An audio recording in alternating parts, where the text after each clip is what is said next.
Assalamualaikum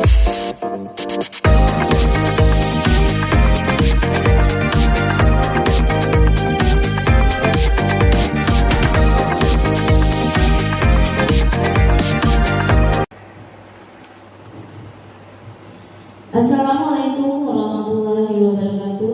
Waalaikumsalam warahmatullahi wabarakatuh. Assalatu wassalamu ala asrofil anbiya'i wal mursalin wa ala alihi wa sahbihi ajmain. Amma ba'du. Kepada yang terhormat Ibu Kepala Sekolah SD Negeri 212 Palembang, Ibu Haja Ratna Mahadewi. Kepada yang terhormat dan tercinta Ibu-ibu SD Negeri 212 Palembang dan seluruh staf karyawan.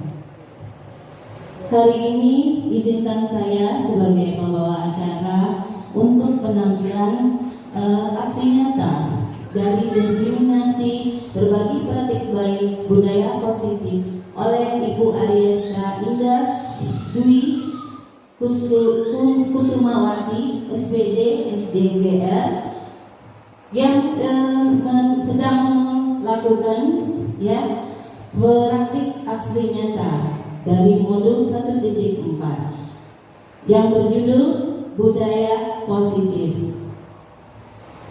Baiklah, acara pertama, izinkan saya untuk membaca susunannya, pembawa acaranya, yaitu yang pertama pembukaan, dan kemudian yang kedua kata sambutan, dan ketiga pemaparan materi tentang budaya positif, dan keempat adalah penutup.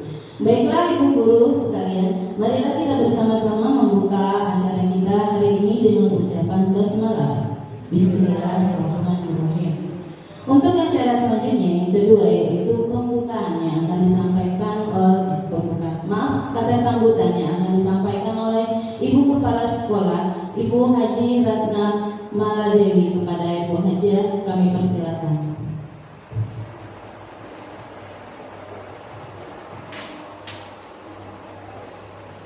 Assalamualaikum warahmatullahi wabarakatuh. Yang terhormat rekan dewan guru, terutama khusus kepada guru-guru penggerak dan staf SD Negeri 212 Palembang. Alhamdulillah, wassalatu wassalamu ala asyrofil anbiya'i wal mursalin wa ala alihi wa sahbihi ajmain.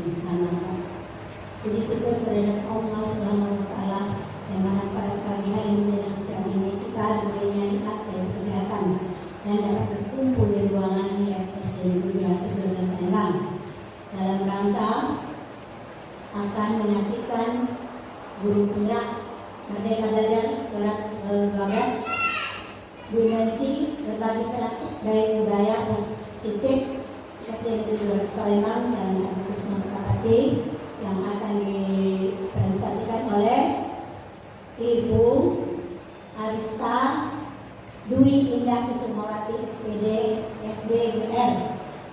Alhamdulillah telah lulus di angkatan 10. Terima kasih kami kepada guru sudah guru penggerak yang telah lulus di SD Negeri 212 Palembang.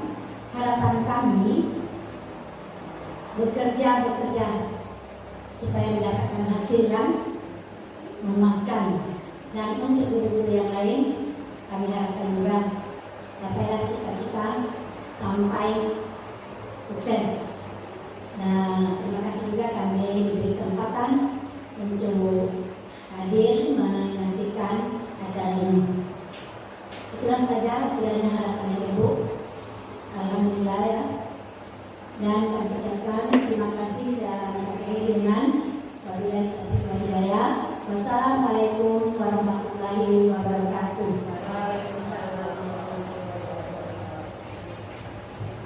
Terima kasih kepada Ibu Kepala Sekolah yang telah memberikan kata sambutan. Marilah acara berikutnya kita lanjutkan dengan presentasi Ibu Arieska Dwi Indah Kusuma dengan judul Diseminasi berbagi praktik baik budaya positif. Kepada Ibu Arieska kami persilakan.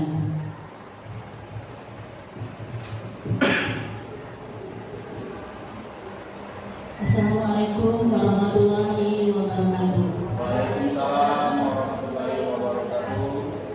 Pertama-tama saya ucapkan terima kasih kepada Bapak Ibu guru yang hebat semua di sini yang sudah berkenan hadir menyempatkan waktunya untuk menyaksikan atau mengikuti diseminasi berbagai praktik budaya positif di SD Negeri 212 ini.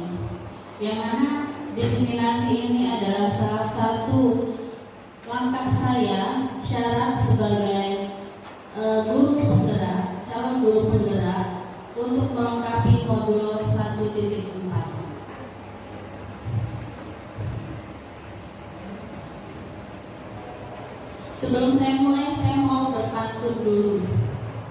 Saya coba berpantun dulu ya. Pagi-pagi menggoreng terasi, saat makan jangan berisik. Saya di sini mau presentasi, semoga bisa seru dan asik. Satu lagi, kayaknya kalau cuma satu nggak puas kayaknya. Air rajin obati saraf, agar hidup terasa nyenyak. Mohon izin dan juga maaf, saya presentasi tak banyak-banyak. Baik dikit aja. Ya, yang pertama saya ucapkan Assalamualaikum, selamat datang Bapak Ibu guru hebat SD Negeri 212 Palembang. Di sini mari kita bersama berkolaborasi dan saling mendukung untuk mewujudkan budaya positif di sekolah SD Negeri 212 Palembang. Nah, dari judul budaya positif, menurut Bapak Ibu dari judul budaya positif itu, menurut Ibu apa sih budaya positif itu? Kita sering menerapkan budaya positif. Apa? Iya apa? Contohnya aja, budaya positifnya apa yang simpel?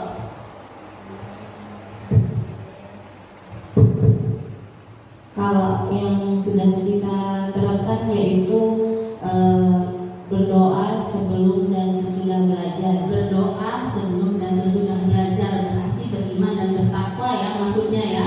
Terus ada lagi budaya positif apa lagi? Iya, silakan Pak Egi. Mungkin sudah diterapkan juga di sekolah kita, ini salam, sapa, senyum, apa gitu? Sopan santun. Karakter, maksud dari Ya, karakter. Iya, betul sekali. Apa yang disebutkan sama Ibu Marlena dan Bapak Egi itu sudah betul, berkarakter, masuk ke dalam iman dan takwa, itu sudah masuk ke dalam budaya positif kita. Gak lupa juga kita sering juga menyebut kata disiplin, motivasi, itu juga termasuk ke dalam budaya positif kita ya. Nah, itulah yang akan kita bahas nanti dalam pemaparan diseminasi ini.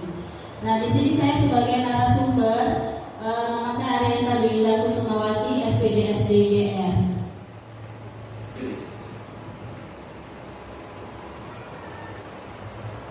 Di sini profil calon guru penggerak saya.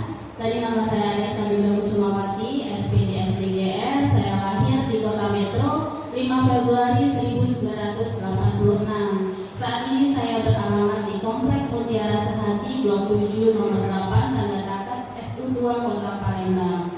Di sini saya memiliki moto dalam mengikuti calon guru penggerak. Apa moto hidup? Moto hidup itu adalah tujuan kita mau jadi apa ke depannya. Karena kita jadi guru nggak hanya cuma harus step jadi guru itu aja, tapi kita harus bisa meningkatkan kompetensi kita selain jadi guru. Yang pertama, saya ingin bisa menuntun murid menuju profil pelajar Pancasila. Yang kedua, saya mampu berkolaborasi bersama rekan sejawat untuk memajukan pendidikan khususnya di SD Negeri 212 Palembang. Karena tanpa bantuan teman-teman dan rekan sejawat yang lain, tentunya saya tidak bisa melaksanakan atau mengerjakan visi saya atau keinginan saya itu sendiri. Seperti profil yang moto yang saya punya tadi, saya ingin mewujudkan siswa yang memiliki profil pelajar Pancasila. Di sini, profil pelajar Pancasila itu merupakan sejumlah ciri karakter dan kompetensi yang diharapkan untuk diraih oleh peserta didik yang didasari pada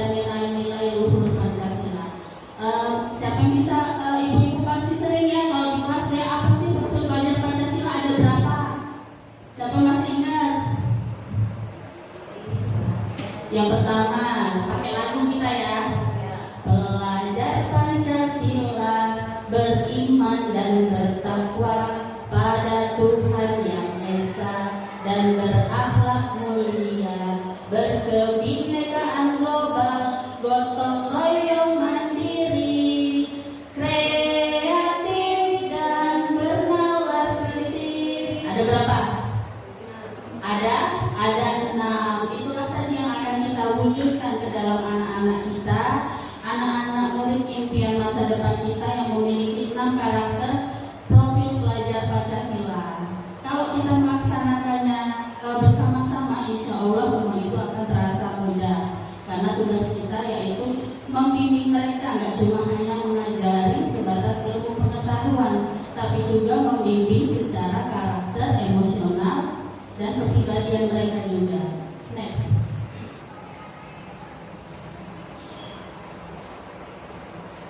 Di sini saya akan mendefinisi berbagai praktik baik yang berjudul budaya positif. Ada 7 konsep budaya positif yang saya pelajari di dalam modul 1.4 di calon guru penggarap. Yang pertama yaitu perubahan paradigma belajar.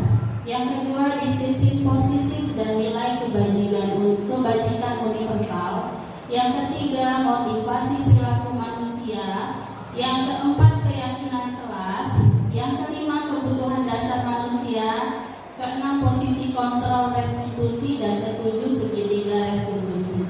Tentunya ini adalah kalimat-kalimat asing menurut Bapak Ibu semua, ya kan?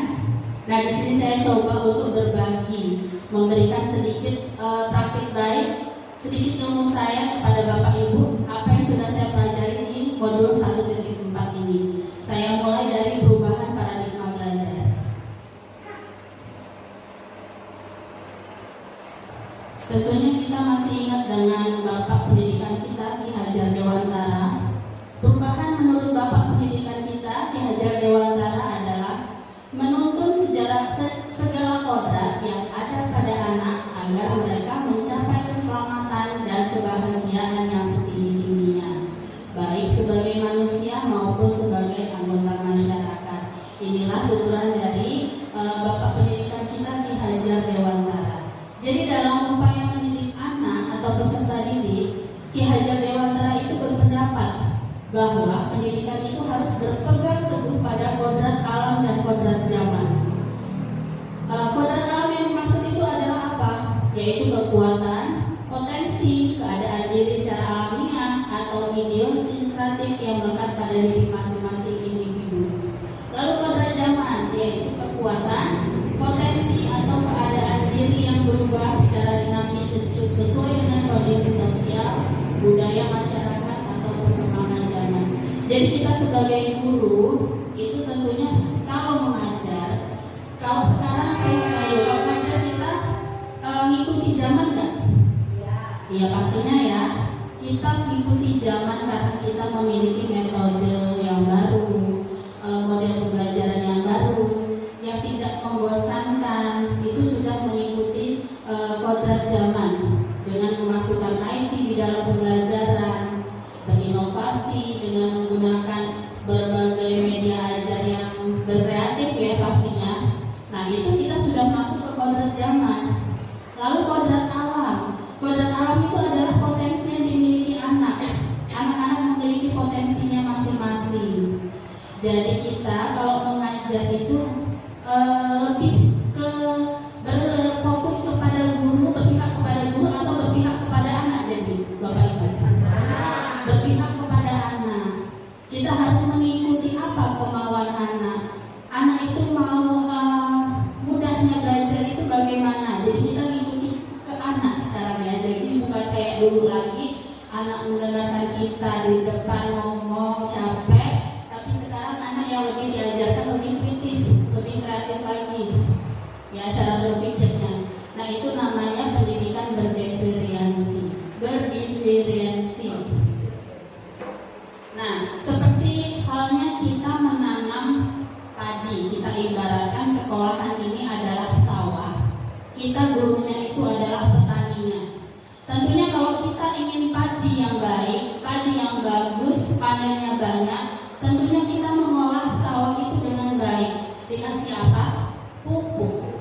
dikasih pembasmi hama, sama kita mengibaratkan anak itu, murid-murid kita itu adalah tanaman kita, padi-padi kita. Kalau mereka kita tanam dengan baik, dengan karakter yang baik, tingkah laku, terus kalau dikasih profil pelajar Pancasila tadi, 6 yang kita masukkan, pastinya kita memiliki murid-murid impian masa depan yang nantinya akan menggantikan kita 10 tahun, 20 tahun ke depan itu dengan luar biasa hebatnya.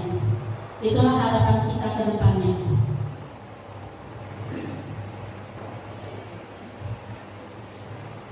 Jadi salah satu tanggung jawab seorang guru itu adalah bagaimana menciptakan suatu lingkungan positif yang terdiri dari warga sekolah yang saling mendukung, saling belajar, saling bekerja sama, sehingga tercipta kebiasaan-kebiasaan yang baik. Dari kebiasaan-kebiasaan yang baik itu nantinya akan tumbuh menjadi karakter warga sekolah yang baik. Dan pada akhirnya karakter-karakter itu menjadi kebiasaan-kebiasaan yang baik.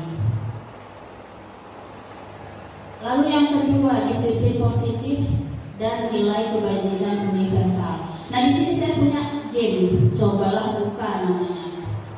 Seandainya nih Anda dan teman Anda melakukan kegiatan cobalah buka, ibaratkan ibu-ibu nih mengikuti game ini ya. Anda adalah si A. Tugas Anda mengepalkan salah satu tangan Anda.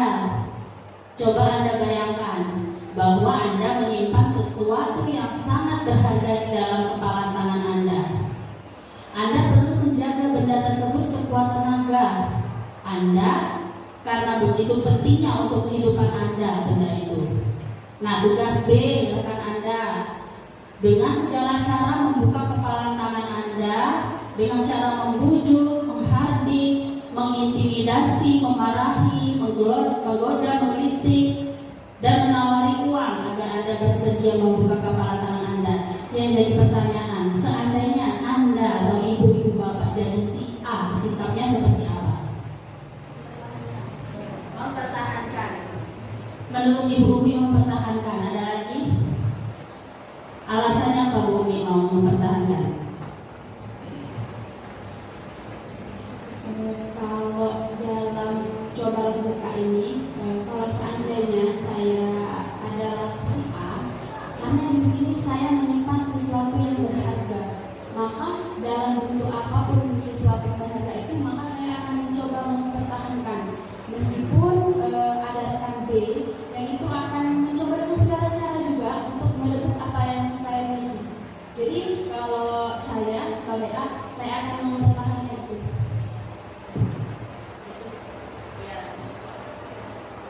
Itu pendapat dari Ibu Umi, yaitu pertahankan. Gimana dari Bapak Ibu yang lain, ada nggak?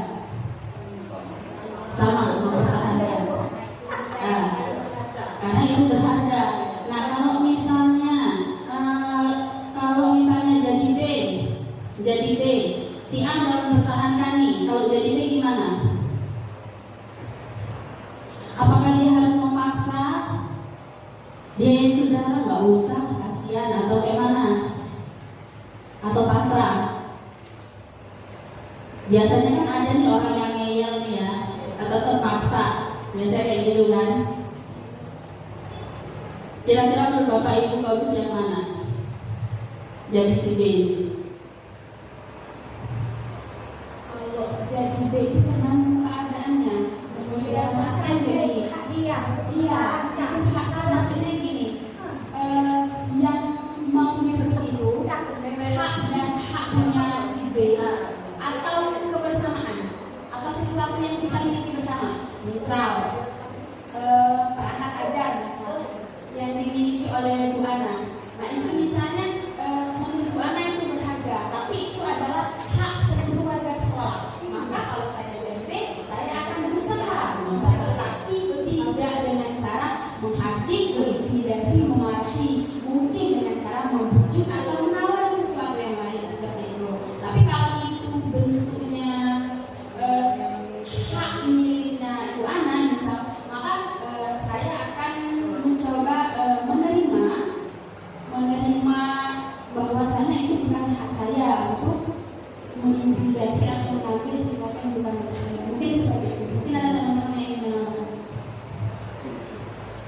Ya, menurut Bu Umi berdasarkan alasan tertentu dia ya. Ya, sebenarnya kalau itu tergantung masing-masing ya, karena ini adalah game pembuka ini lebih ke psikis kita. Kita itu melakukan sesuatu itu karena apa? Alasannya karena apa? Karena dorongan dari luar atau dorongan dari diri kita, seperti si B. Kalau dia melakukannya itu karena dia memaksa egois, berarti dia akan melakukan dari keinginan dia sendiri. Tapi kalau dia ada contoh seperti Bu Umi tadi bilang, itu berguna juga untuk diri dia karena itu nantinya akan berhubungan dengan sekolah, berarti itu kan ada dorongan dari luar, berarti itu dia termasuk yang ekstrinsik namanya motivasi ya. Nah ini seperti game ini adalah masih berkaitan dengan nilai kebajikan yang akan kita bahas nantinya.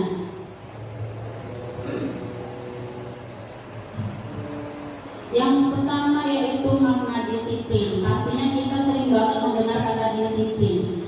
Apa yang terbayang di benak Bapak Ibu untuk menjadi seorang murid atau pengikut, seorang harus paham betul alasan mengapa mereka mengikuti suatu aliran atau ajaran tertentu, sehingga motivasi terbangun adalah motivasi intrinsik bukan ekstrinsik. Nah, jadi di sini saya akan menjelaskan dulu makna disiplin itu ya. Disiplin itu adalah sikap atau perasaan taat atau perasaan patuh terhadap nilai-nilai yang dipercaya yang merupakan tanggung jawabnya. Jadi aku ambil contohnya, anak-anak tuh sering misalnya kita, coba kalau misalnya hari Senin pakai baju yang lengkap, kenapa Bu? Pasti jawaban kita karena biar disiplin. Datang tepat waktu ya, jangan terlambat. Alasannya apa? Agar disiplin. Anak bingung. Disiplin. Gak ngerti arti disiplin apa. Taunya mereka disiplin, oh pakai baju lengkap. Disiplin, oh aku datang tepat waktu, itu namanya disiplin. Tapi mereka gak tahu maknanya disiplin. Sejatinya disiplin itu adalah kepatuhan dalam diri mereka masing-masing. Jadi selama ini yang kita kenal, anak-anak kita kira-kira sudah disiplin apa belum? Apa mereka disiplin karena takut? Karena gurunya? Karena guru. Sekarang kita lihat anak-anak belum memahami makna disiplin secara intrinsik. Mereka masih memahami disiplin secara ekstrinsik karena takut sama gurunya, karena takut nanti dimarahi kalau saya terlambat. Itu namanya ekstrinsik. Jadi belum dari diri mereka masing-masing. Nah, sebagai pendidik, tujuan kita itu menciptakan anak-anak yang memiliki disiplin diri, sehingga mereka bisa berperilaku dengan mengacu nilai kebajikan universal, memiliki motivasi intrinsik dan bukan ekstrinsik.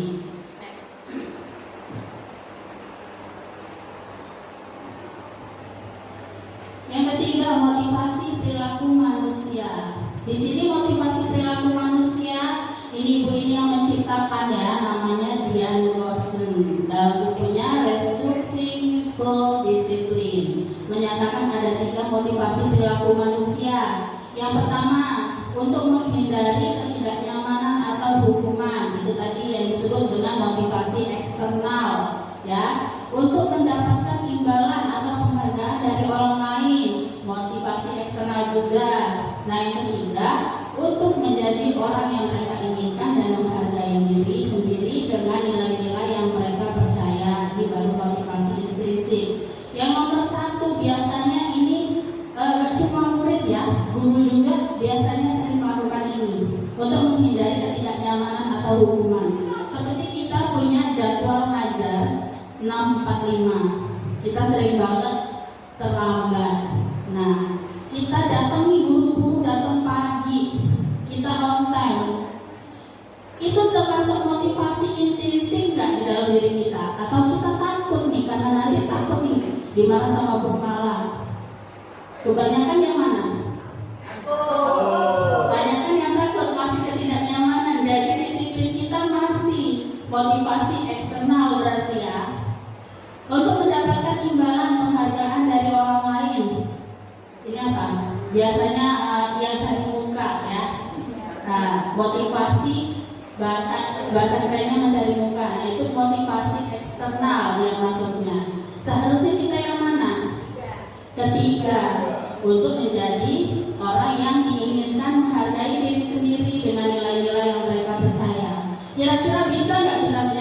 atau tidak? Bisa. Bisa. Kalau kita memang memaknai disiplin dengan baik, tanamkan disiplin sekarang dari diri. Kalau disiplin itu adalah keyakinan yang harus ditanamkan di dalam diri kita. Next. Tujuan dari disiplin positif adalah menanamkan motivasi pada murid untuk menjadi orang yang mereka inginkan dan menghargai diri sendiri dengan nilai-nilai yang mereka percaya. Ketika murid-murid kita memiliki motivasi, mereka telah memiliki motivasi intrinsik yang berdampak jangka panjang. Motivasinya tidak akan terpengaruh pada adanya hukuman dan hadiah. Jadi jangkanya sangat panjang kalau kita sudah memaknai kata disiplin positif ini, apapun itu, dengan menanamkan motivasi pada murid ini. Jadi murid itu nggak takut dengan hukuman dan nggak mengharapkan suatu imbalan atau hadiah untuk melakukan sesuatu, tapi benar-benar mereka meyakinkan ke dalam diri mereka bahwa itu adalah tanggung jawab saya untuk disiplin, memotivasi mereka sendiri, gitu ya Bapak Ibu. Nah ini ada pertanyaan nih ya, sebagai seorang guru nih, saat Anda hadir mengajar di kelas tepat waktu, motivasi apakah yang mendasari tindakan Anda? Apakah Anda datang tepat waktu karena tidak ingin ditegur atasan Anda dan kemudian mendapat surat peringatan? Ya. Atau Anda ingin mendapatkan pujian dari atasan Anda dan mendapat penghargaan sebagai guru berprestasi? Atau Anda menjadi orang yang menghargai waktu, menghargai diri Anda sendiri sebagai teladan bagi murid-murid Anda?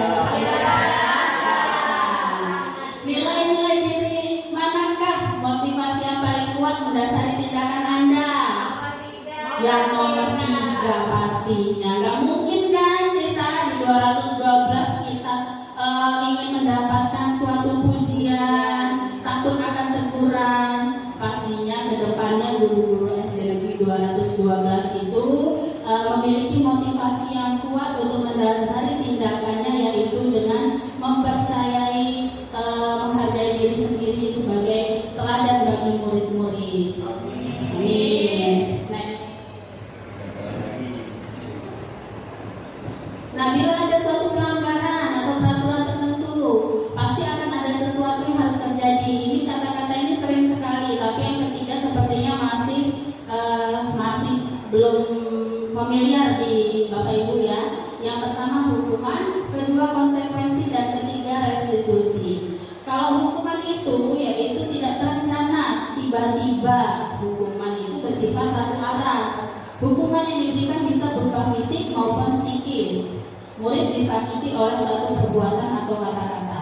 Misalnya anak lari ke lapangan, putri lapangan, itu termasuk suatu hukuman bukan? Hukuman karena dia fisik, ya, karena ada fisik di situ. Terus kalau psikis yang seperti apa contohnya? Psikis lebih ke hati, ke kata-kata yang kejamnya ya, kata-kata yang menyakiti itu masuk ke dalam psikis.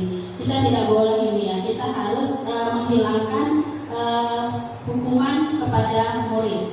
Lalu yang kedua, konsekuensi. Konsekuensi itu sudah terencana atau sudah disepakati, disetujui oleh murid dan guru. Biasanya diberikan berdasarkan suatu data. Nah, ini sama seperti kesepakatan kelas. Kalau kesepakatan kelas itu, setiap kelas punya kesepakatan. Kalau kamu melakukan sesuatu kesalahan, kamu tahu dampaknya, bagaimana harus memperbaikinya. Itu namanya kesepakatan. Nah, selama ini kita mengacu kemana? Ke hukuman atau ke konsekuensi? Biasanya hukuman, tapi kita juga melaksanakan konsekuensi. Nah, yang ketiga restitusi. Restitusi ini adalah yang saya baru pelajari juga menjadi guru penggerak ini, karena tadinya saya tidak tahu nih restitusi itu apa. Nah, di guru penggerak ini saya belajar tentang restitusi. Ternyata restitusi itu adalah proses kolaboratif yang mengajarkan murid mencari solusi untuk masalah mereka sendiri. membantu murid berpikir tentang orang-orang apa yang mereka inginkan. Nah, di sini saya dan teman-teman semua di sini yang ingin menerapkan bila ada suatu kesalahan jangan langsung ada hukuman. Ya, kita pertama yaitu kita menerapkan apa itu restitusi dulu. Sebelumnya juga kita tentunya sudah memiliki konsekuensi yang harus diterapkan dengan adanya keyakinan kelas itu tadi. Nah, di sinilah kita nanti akan belajar restitusi ya, kita bahas juga nanti. Nah, ini adalah contoh keyakinan kelas yang ada di kelas saya. Jadi ada nilai kejujuran, menghargai, kedisiplinan, bertanggung jawab, dan tolong menolong. Nah, di sini secara umum aja, secara khusus saja ya, ke khusus lalu ke umum dia. Kejujuran itu luas, jujur berarti tidak bohong, tidak mengambil barang orang lain, tidak mencuri, masuk ke dalam kejujuran. Kita jadikan satu. Nah, di sini kejujuran itu apa sih? Nah, di sinilah tempelan ini yang anak-anak itu tulis apa aja yang harus kalian buat untuk kejujuran. Bertanggung jawab itu apa aja? Nah, itulah tulisan di tangan-tangan anak itu. Itulah cara membuat keyakinan kelas di kelas 4 kemarin ya. Disiplin positif yang diterapkan untuk membangun budaya positif di sekolah. Yang pertama, memiliki keyakinan kelas bersifat abstrak daripada peraturan atau lebih rinci. Abstrak aja keyakinan kelas itu, secara singkat aja, biar anak-anak mudah mengerti. Lalu yang kedua, keyakinan kelas berupa pernyataan-pernyataan universal, pernyataan-pernyataan umum seperti tanggung jawab, gotong royong, umum aja dia, lebih umum ke khusus. Pernyataan keyakinan kelas dibuat dalam bentuk positif, pastinya. Keyakinan kelas hendaknya tidak terlalu banyak sehingga bisa diingat dan dipahami warga di kelas. Keyakinan kelas hendaknya sesuatu yang bisa diterapkan di lingkungan tersebut. Semua warga kelas hendaknya ikut berkontribusi dalam pembuatan keyakinan kelas. Yang ketujuh, bersedia meninjau kembali keyakinan kelas dalam waktu tertentu. Yang pasti keyakinan kelas ini gak cuma guru yang membuat, tapi keyakinan kelas ini adalah kesepakatan antara guru dan murid. Jadi mereka tahu dampaknya apa, solusinya apa bila mereka melakukan suatu kesalahan. Mereka sendiri yang menulis konsekuensi yang harus diterima. Jadi bukan guru yang menuliskan, kesepakatan antara guru dan murid. Next. Bagaimana membuat keyakinan kelas? Yang pertama, orientasi pentingnya keyakinan kelas. Yang kedua, melibatkan seluruh murid dalam membuat keyakinan kelas. Yang ketiga, dibuat dalam bentuk kalimat positif. Yang keempat, disesuaikan dengan kondisi sekolah agar mudah diterapkan. Yang kelima, ditempel di tempat strategis agar mudah dilihat dan diingat. Nah, di sini saya sudah membuat keyakinan kelas saya dan sudah saya laksanakan sesuai dengan bagaimana cara membuat keyakinan kelas yang baik. Nah, di sini contoh keyakinan kelas yang sudah saya buat yaitu ada kata disiplin, kerjasama, gotong royong, bertanggung jawab, dan saling menghargai. Jadi bahasanya universal aja ya. Tapi ini sudah mencakup nilai-nilai di bawahnya. Nanti disiplin ada nilai-nilainya, kerjasama nilai-nilainya apa, gotong royong, dan seterusnya. Yang kelima, kebutuhan dasar manusia. Semua orang ada ceritanya di sini. Seorang murid tidak merasa diterima oleh teman-temannya. Kebutuhannya akan kasih sayang dan rasa diterima tidak terpenuhi. Oleh karena itu dia mungkin akan memiliki satu teman dan memisahkan diri dengan yang lain. Sebagai guru kita bisa membangun hubungan yang bisa membangun kepercayaan dan keintiman dengan anak-anak. Kebutuhan dasar manusia, apa aja sih kebutuhan dasar manusia? Pertama, kasih sayang. Sebelum kasih sayang pasti kebutuhan dasarnya hidup kan? Yang dapat hidup itu kebutuhan dasar manusia. Yang kedua baru kasih sayang. Apa lagi? Perhatian. Terus apa lagi Bu? Kebebasan, kesenangan. Itu kebutuhan dasar manusia. Jadi semua orang itu senantiasa berusaha kebutuhannya dengan berbagai cara. Bila mereka tidak bisa mendapatkan kebutuhannya dengan cara yang positif, mereka bisa melanggar peraturan atau melakukan hal-hal yang tidak sesuai dengan nilai-nilai kebajikan. Biasanya orang seperti ini orang yang maksa. Apapun itu saya dapetin yang penting saya senang. Ya, nah itu kita harus sedikit memberi pencerahan kepada orang-orang yang seperti itu, bahwa untuk mendapatkan kebutuhan dasar manusia tidak harus dilakukan dengan hal-hal yang negatif. Kita harus mendapatkannya dengan hal-hal yang positif, yang nantinya akan berdampak juga kepada diri kita sendiri. Next. Yang keenam, posisi kontrol restitusi. Nah, ini tadi ya restitusi yang saya sebutkan tadi ya. Ada 5 posisi kontrol restitusi kita sebagai guru. Yang pertama penghukum, kedua pembuat rasa bersalah, ketiga teman, terus keempat pemantau, yang kelima manajer. Nah, yang pertama kita telusuri dulu posisi kontrol kita, kontrol restitusi kita, guru sebagai penghukum. Nah, di sini biasanya sebagai penghukum, nada suara tinggi, bahasa tubuh mata melotot, jari nunjuk-nunjuk, menghardik. Biasanya kalau kita menghukum, awas patuhi aturan saya. Kalau kamu salah, terakhir selangkah salah selalu pasti yang terakhir selesai. Nah, itu kita menghukum. Kita pakai apa? Fisik, ya kan? Kita nunjuk-nunjuk, kita melotot-melotot. Itu guru sebagai penghukum. Hasil yang didapat apa?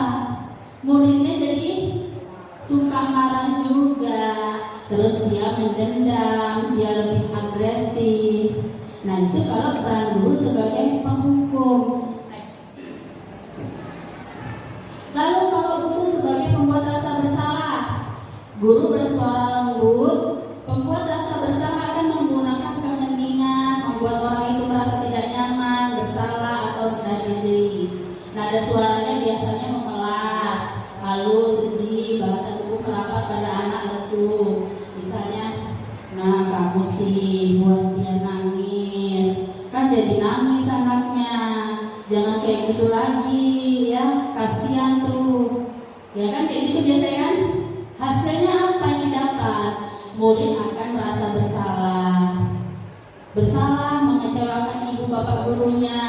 Murid akan merasa jadi orang yang gagal, tidak sanggup membahagiakan orang lain. Nah, itu kalau guru sebagai pembuat rasa bersalah. Terus yang ketiga, guru sebagai teman. Guru yang posisi ini tidak akan menyakiti murid, namun akan tetap berupaya mengontrol murid melalui persuasi, pakai pendekatan. Biasanya guru-guru kayak gini, guru PJOK biasanya yang sering persuasi gini ya, pendekatan sama murid ya. Nada suaranya ramah, akrab, bercanda, bahasa tubuhnya rapat pada murid, sering senyum, orangnya lucu, biasanya kayak gitu ya. Guru PJOK sering kayak gini. Kamu kenapa? Kok tadi nakal? Gak boleh gitu ya, misalnya dia sama temennya ya, pasti gitu ya. Nah, ini hasilnya apa? Murid itu akan merasa senang, akrab sama guru, termasuk dampak yang positif. Tapi ada sisi negatifnya.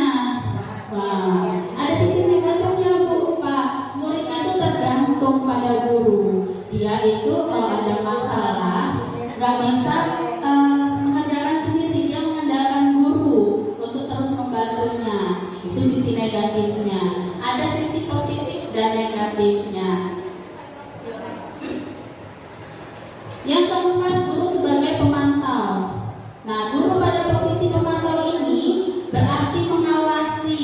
Dia cukup mengawasi aja. Pada saat kita mengawasi, tapi kita punya tanggung jawab atas perilaku orang-orang yang kita awasi. Posisi pemantau berdasarkan pada peraturan dan konsekuensi tidak akan menyakiti murid, namun akan berupaya mengontrol murid melalui persuasi. Nada suaranya datar, bahasa tubuh yang performa. Biasanya guru yang di sini ini guru yang seperti ini, guru yang tidak banyak bicara, tapi dia hanya mengontrol dari jauh. Kalau dilihatnya kira-kira anak itu melakukan kesalahan, dia dekati secara cara pendekatan persuasi antara guru dan murid aja, tidak dengan cara menghardik ataupun seperti menghukum. Hasilnya apa? Murid memahami konsekuensi yang harus dijalankan karena telah melanggar salah satu peraturan sekolah. Guru tidak menunjukkan suatu emosi yang berlebihan, menjadi marah atau membuat merasa berbuat salah. Seperti contoh misalnya ada anak yang pakai sepatunya salah kalau hari Senin. Harusnya pakai sepatu hitam, dia pakai sepatu putih. Kita deketin aja, zaman tahun kenapa beda? Kenapa beda? Misalnya anak itu punya alasan tertentu, maaf saya mau buru atau sepatu saya dicari nggak ketemu, berarti mereka punya alasan. Oh, kamu tahu kan kalau kita punya peraturan, kalau lain kali dicari besoknya ya jangan dadakan cari sepatunya, ya. Nah itu kita memantau siswa. Nah itu ya Bu, saya tahu aturannya, besok saya perbaiki, pasti seperti itu. Nah itu kita sebagai pemantau. Nah yang posisi kontrol restitusi yang kelima yaitu sebagai manajer. Guru yang berbuat sesuatu bersama murid mempersilahkan murid mempertanggungjawabkan perilakunya, mendukung murid agar dapat menemukan solusi atas permasalahannya sendiri. Di sini ada suaranya tulus, bahasa tubuhnya tidak kaku, mendekat kepada murid. Yang ditanyakan apa? Nah, misalnya kita ada siswa yang melanggar suatu peraturan. Terus kita tanya, kenapa kamu sering terlambat? Apakah kamu tahu keyakinan kelas yang sudah kita buat? Nah, misalnya kita tahu ada keyakinan kelas disiplin yang sudah dibuat. Nah, di situ kita tanya, apakah kamu meyakini kata disiplin itu dalam diri kalian? Iya, pun saya yakin saya nantinya harus disiplin. Nah, berarti dia sudah meyakini. Lalu kita tanyakan lagi, jika kamu memperbaiki ini, tunjukkan apa yang harus diperbaiki di dirimu. Kedepannya saya nantinya ibu lebih pagi lagi datangnya, nanti malam saya nggak tidur malam lagi. Nah, berarti dia kan tahu bagaimana cara memperbaiki kesalahan dia. Nah, itu perannya ibu sebagai manajer. Jadi ada tahapannya, nggak langsung guru marah-marah, guru menghukum, ya. Itu yang peran-peran yang peran guru di posisi kontrol restitusi. Pastinya kita mengikuti posisi kontrol restitusi yang menurut kita baik. Gak usah mengikuti posisi kontrol yang menurut kita kurang baik. Next. Dalam mendisiplinkan siswa ada cara yang dapat kita terapkan, yaitu dengan cara menggunakan segitiga restitusi. Apa sih itu restitusi? Nah, ibu ini keluar lagi ya. Dr. William Glasser, nah bapak ini sama ibu Dian Gosser inilah yang menciptakan restitusi yang masih awam di kita. Restitusi itu dikembangkan oleh pakar pendidikan Dian Gosser yang berdasarkan pada teori kontrol Dr. William Glasser. Restitusi itu adalah proses menciptakan kondisi bagi murid untuk memperbaiki kesalahan mereka, sehingga mereka bisa keluar kembali pada keluarga mereka dengan karakter yang lebih kuat. Jadi kita memberikan motivasi kepada anak untuk memperbaiki diri mereka bila mereka melakukan kesalahan, sehingga mereka nantinya menjadi seseorang atau pribadi yang lebih baik lagi ke depannya.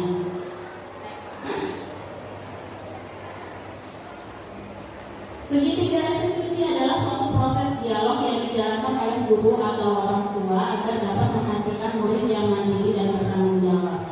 Jadi pendidikan itu bukan cuma peran guru sebenarnya. Peran orang tua itu lebih dominan, sangat penting untuk pendidikan anak karena 80% kehidupan anak itu adalah di lingkungan keluarga.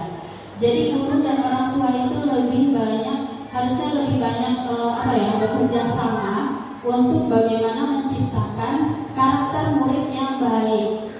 Selama ini kita sudah melaksanakan itu, semoga kedepannya nanti di lingkungan 212 Palembang bisa menjalankan lebih baik dan konsisten lagi untuk mendekatkan diri antara orang tua dan guru agar tercipta murid yang kita kita inginkan.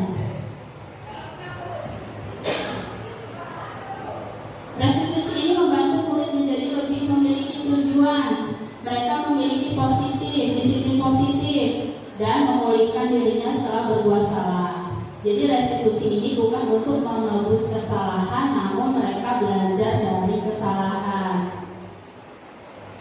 Restitusi ada 3. Yang pertama, menstabilkan identitas, membantu anak tetap tenang dan kembali ke suasana hati, di mana proses belajar dan menyelesaikan masalah bisa dilakukan. Yang kedua, tindakan yang salah. Jadi setiap tindakan kita lakukan dengan suatu tujuan, yakni memenuhi kebutuhan dasar manusia. Yang ketiga, menanyakan keyakinan, membantu anak untuk dapat mendapatkan gambaran yang jelas tentang orang seperti apa yang mereka inginkan dengan cara fokus pada keyakinan awal. Di sini ada teori kontrol dari segitiga restitusi tadi, yaitu menyatakan bahwa kita pada dasarnya termotivasi secara internal ketika identitas sukses telah tercapai pada langkah 1 dan tingkah laku yang salah telah divalidasi pada langkah yang kedua, maka anak siap dihubungkan dengan nilai-nilai yang dia yakini. Penerapan segitiga restitusi dalam pengerjaan masalah murid di sekolah, di sini saya nanti akan menampilkan contohnya. Di sini ada skenarionya. Ini pemerannya hanya pemeran ya, di sini ada muridnya pemeran aja. Nah, di sini saya ibaratkan nih, silakan Bu di ada video.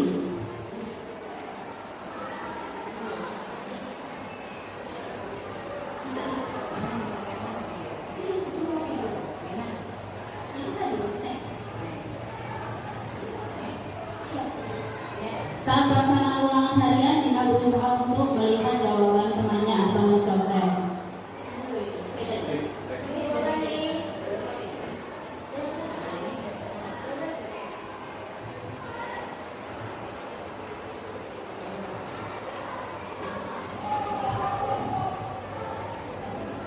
Nah, di sini ada seorang anak yang kalau ulangan dia itu tuh lihat temannya terus nyontek terus.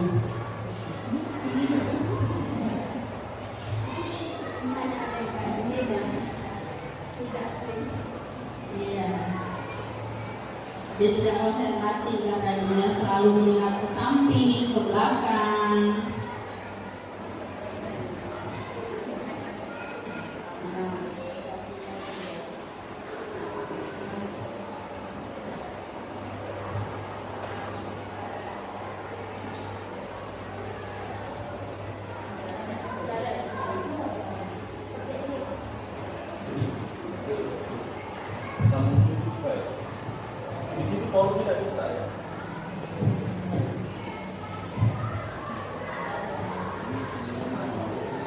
Nah, di sini saya menanyakan kepada dinas segitiga restitusi. Belum. Yang pertama, saya menanyakan dinas Masih lama. kesalahan di sini apa. Dan Dina menyadari, saya tahu Bu, saya nyontek karena ini. Lalu saya nanya lagi, kenapa Dina nyontek? Ternyata Dina tidurnya terlalu malam, dia tidak belajar juga karena banyak main game. Lalu saya menanyakan, seharusnya Dina melakukannya agar memperbaiki kesalahannya seperti apa? Seharusnya saya belajar Bu, saya belajar dan tidak main game.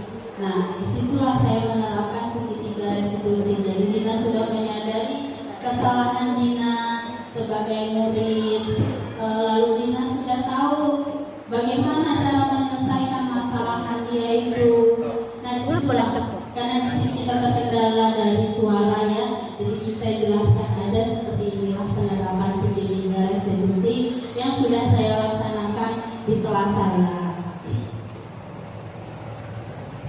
Nah, itulah tadi diseminasi berbagi praktik baik penerapan budaya positif di SD Negeri 212 yang saya terapkan di kelas saya. Saya harapkan semoga setelah saya melaksanakan diseminasi ini, Bapak Ibu guru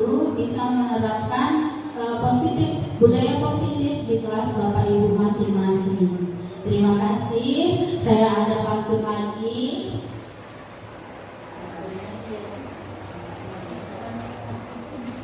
Biru laut seperti kolam, ikan paus pandai menyelam. Dari lubuk hati yang paling dalam, saya tutup presentasi dengan salam. Wassalamualaikum warahmatullahi wabarakatuh. Waalaikumsalam warahmatullahi wabarakatuh.